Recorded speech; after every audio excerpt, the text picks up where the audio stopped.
he'll be down for, we feel like, a short period of time, but I think he's going to be okay. When I'm a wide receiver and I was playing on teams where the offensive line was trash, and trust me, I played with the Browns, so I saw some trash offensive lines. Like last year was the girl you want to have fun with. You know you're not going to have a future with her, but it's like, let's try everything. They have creativity going right now, so it's a great time for him thinking about where he came from last year. Yeah. This year, this is the girl he may want to marry, so this is like, let's settle down, let's get things right. Dan Campbell spoke to the media earlier today. We talked about Cephus. Want to get that to you now. Here's what he said about Quintez Cephus. I think he'll be okay. It was much more optimistic once we got him in, got an image, and looks like he'll be down for, we feel like, a short period of time, but I think he's going to be okay, which is good. And that's from the horse's mouth there. And injuries, you don't want it to happen to the individual. Good for the football team, but great for the individual too. Yeah. Poor kid, you don't want him to go out for 2 seasons. Yeah.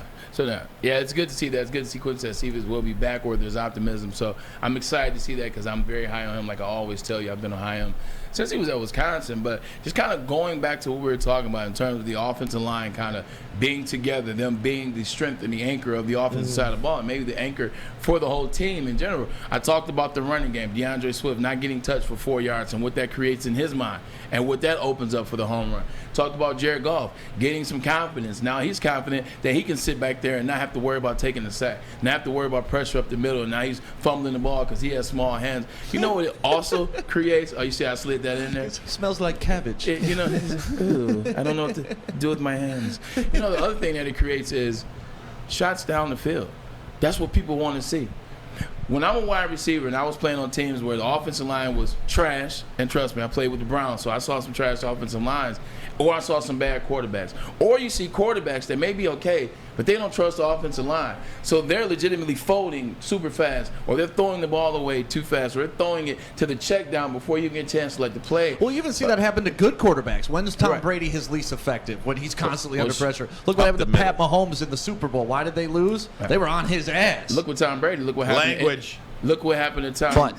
They're on a butt. Look what happened to Tom Brady in the NFC Championship last year. But I was taking it from a different perspective. Wide receivers.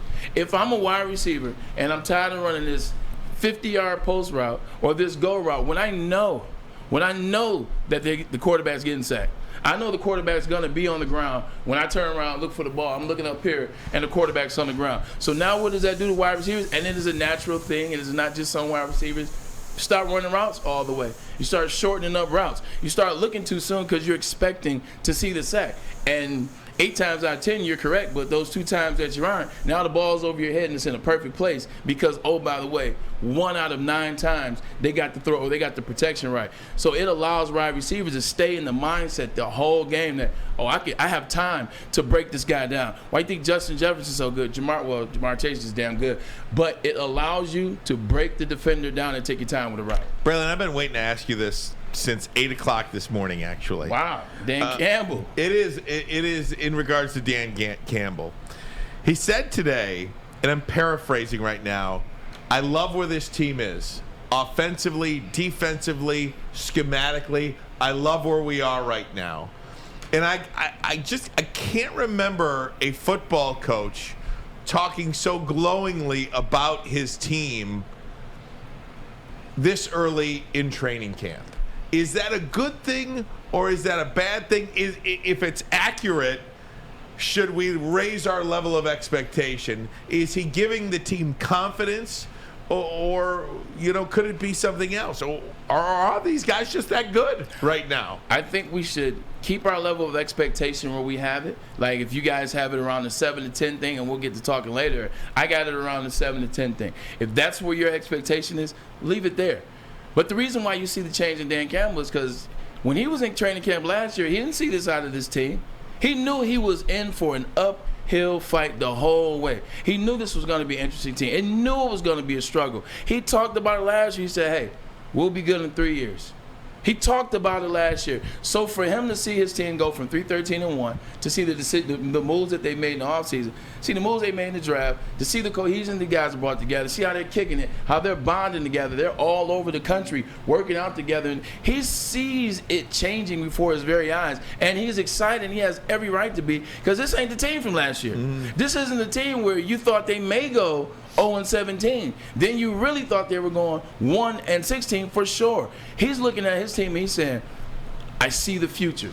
I see that this is going to be a good year. So he has every right to feel that way, but we got to still keep it intact and keep it in focus. Don't think we're going 12 wins. Leave it at 7 and you won't be disappointed. But I think we're going to see a different Dan Campbell because of that, though. Yeah. Like last year, it was throw caution to the wind.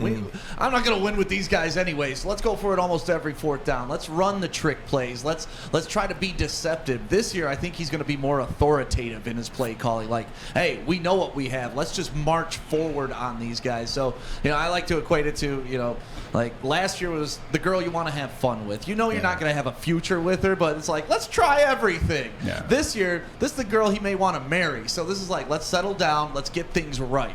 My level of optimism, is what it is, and I've been talking about it for the last couple of months. But because of what he's saying, I do feel valid or validated in my expectation for the team because of how good they look in pajamas, how good they look in their first workout. It does feel so good to like what they're seeing so far in Allen Park. Of course I would like what I see. I got the best offensive line that money can buy going against an average defensive line. At least that's what the stats told me last year. So, of course, they're going to look good. I now have a quarterback that's been to the Super Bowl who's starting to remember that he has been to the Super Bowl and acting like it once again. I got receivers I see on the defensive side. When you walk into a training camp or a season or a game, and all you can get out of a playbook is this. When your playbook is this thin, because you don't have time to pass the ball. Right. Because you're not going to be able, they ran the ball decently. You don't have that many playmakers. On defense, you can't go man-to-man for 5 seconds because your secondary won't allow it. You're not getting the pressure on the quarterback.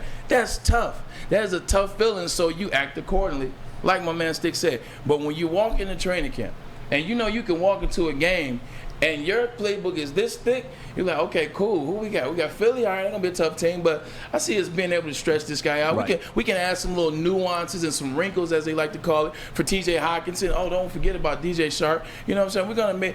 They have ways in which they can move the ball now. They have creativity going right now. So it's a great time for him thinking about where he came from last year. And I love this comment in the chat right now by Jeff Ormsby. It says, he says he likes where they are. That doesn't mean he's satisfied where they are. Sure. And I think that's an important note to make, though. Sure. And that's why I said keep your expectations where they are, Right. 7-10. Yeah. First of all, he said he loves where they are, not likes where they are. He said he loves where they are. And second of all, I can't think of a coach that the first week, second week of training camp doesn't say, boy, we got a long way to go. And maybe he just didn't say those words, but he meant those words. But, oh, boy, we got to work on this. We got to work on that. I don't know about this. You I don't know talking about about last that. year? No, just any football coach. I'm thinking about if who's the coach in New England? I'm having a brain fart. Bill Belichick. I'm thinking about Bill Belichick. If Bill Belichick would ever come into a press conference and say, oh, I love where this team is right now, week 1 of training camp. I don't think he does that after the Super Bowl. Right? It's a fair question, but it's a fair question. But you're also taking out the point where you got to pay attention to where he was last year. Yeah. Like when he walked into training camp last year. Context. It's context. Yeah. What the hell is that? Sounded like Brian Kelly on that one right there. But it's where he was last year. What he walked into that training camp looking at. He looked at that team. He looked at those guys, and I guarantee he said, "Man, if they're one of our linemen, whoop, there's our lineman." He looked at that team and he knew what he can get out of them. That's when you have those private meetings, those closed-door meetings where it's just the coaches in the room, not even the GM. Well, maybe the GM. They're the only people in the room, and they're having a real conversation. That real conversation was, this team ain't going to be that good. This team ain't going to be that good, but what we can do is we can coach them the right way, we can get after, we can learn together, and then we can try to build something for next year moving forward. And they did that. So now he's just walking in. He's seeing the same young guys last year that are in year 2 now, year 3 now, year 4 now. They're better. They're working harder. They understand the job and the mission. They came back. He watched them do everything right in the offseason. He watched them come back before it was time to come back. He watched how hard they're working when they left here together. He's like, you know what? I see the future moving forward. It's nothing like when you see something right before your eyes getting better. He's not saying they're going 12-5, but he's saying they're a lot better than we were last year.